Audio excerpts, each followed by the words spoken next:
Hello, my name is Daphne Taylor-Garcia, and I am a professor in the Department of Ethnic Studies here at UC San Diego.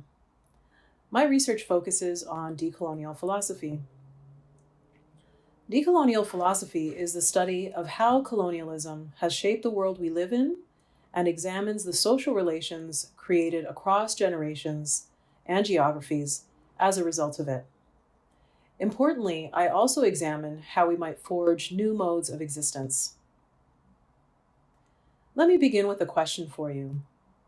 What do you say when you are asked to specify your race? Especially on official forms where limited options are given. What do you put down? The US Census asserts that Mexican, Puerto Rican, Salvadorian, Dominican, the Dominican Republic, etc. are places of origin, and that race is either white, Black, American Indian, or Asian. My own family is of Indigenous, African, European, and Chinese lineage. My father was half Black and half white, born in Trinidad, and my mother was born in central Mexico. Like many, but not all, people from the Caribbean and central Mexico, my parents were ambivalent about how they communicated their racial identification to their children. They, of course, told us about our African and Indigenous ancestry, but tended to refer to themselves as Mexican, Trinidadian, and West Indian. My father, along with his mother and siblings, moved from Trinidad to Toronto, Canada in the 1970s, the birthplace of his father, when my father was already in his 30s. We moved to Scarborough, a predominantly migrant community that at the time was largely Caribbean. My father had met my mother in Mexico City years previous when she was part of the cleaning staff where he stayed. He asked her to move with him to Toronto to start a family, and she agreed. The fact that neither of my parents spoke about identity in ways that resonated in Anglo-settler contexts created a situation in which I generally knew some of the facts of my lineage, but I didn't have a sense of a homogeneous racial nor national identity. My own physical appearance didn't provide any clear direction either. So this created challenges for answering the question that I often received, which was, what are you? Census and other official forms push us to identify in particular terms and to pick only one category at a time. The fact that Mexican arguably operates as a racial category in the United States is not acknowledged, and there is no room made to contend with the fact that terms can change meaning across time and space. For many of us, these questions of racial identity can be difficult to answer because they assert not only that everyone is only one of these racial categories at a time, but that we should immediately know which one to select. Many Latinxes are told that their responses are incorrect or that their responses make little sense. This problem has led to multiple revisions to how the census question is asked, to try to coax a quote-unquote correct answer. Part of my research is to answer why this is happening. Why is it that so many people of Indigenous lineage in Latin America do not know who their relatives are? And why do so many people of African lineage in Latin America not identify as Black? I also respond to the question, what exactly are we?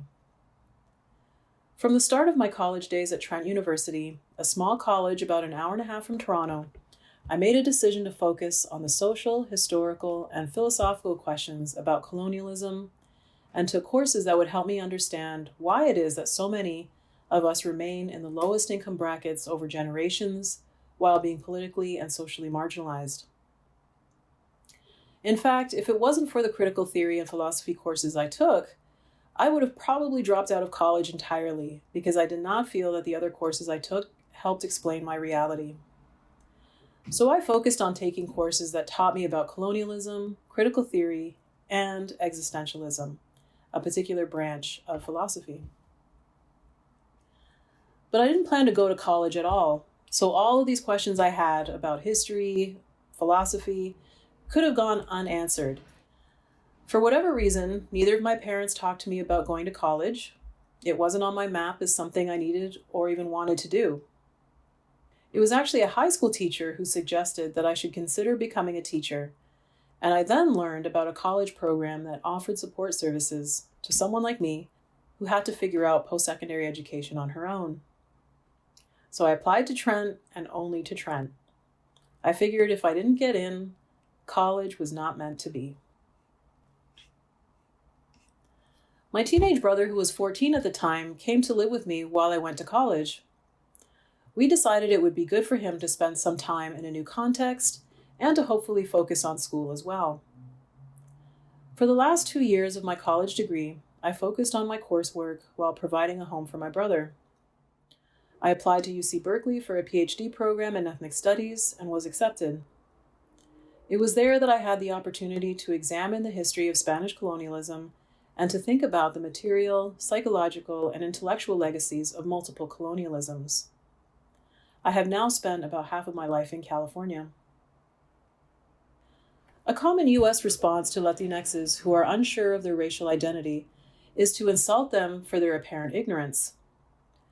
Another response is to insist that they should identify as either Black or Indigenous and deride them if they don't, or conversely, tell them that they should not identify as either one. My research takes this approach. First, I do not take people as givens nor as stagnant entities, but rather as conscious beings who are always in a process of becoming. How they understand their place in the world today can change with new information, new experiences, and new vantage points. I also center in my research working-class brown people who struggle to answer the race question as not necessarily ignorant, but rather as telling us something important about the history and experiences of colonialism in the Americas. That premise led me to seek to understand the conditions that make their response to the question of racial identity possible. My work is about connecting us to our histories, to explain these issues, naming the ideologies that keep us from understanding why it is that most of us remain economically and socially marginalized, even after many people who look and sound exactly like us have been here for centuries, and to embrace the study of colonialism and coloniality to facilitate seeing ourselves accurately. This involves facing our history, understanding how it connects to other people's histories, examining our perceptions of ourselves and of other people, imagining the world we want to see, and then figuring out what we can do to bridge the gap between the world we want and the world we have. A part of that process is questioning the demands being placed on us when we are asked to choose a race. It also requires examining how the decisions we make impact others. If you are watching this video, it's because someone has put college on your radar.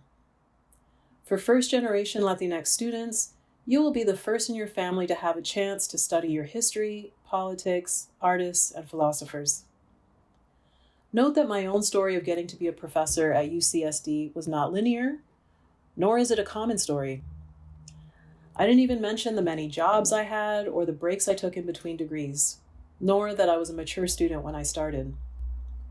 Whatever your path is, remember that going to a university like UCSD is always a possibility. Ethnic studies, the department I work in, is a field that emerged from social movements and centers the perspectives of the colonized. Here you can find a small but growing community of Latinx faculty who are here for you to learn from, talk to, get help from, and to find an intellectual community with. So come to UCSD and take ethnic studies.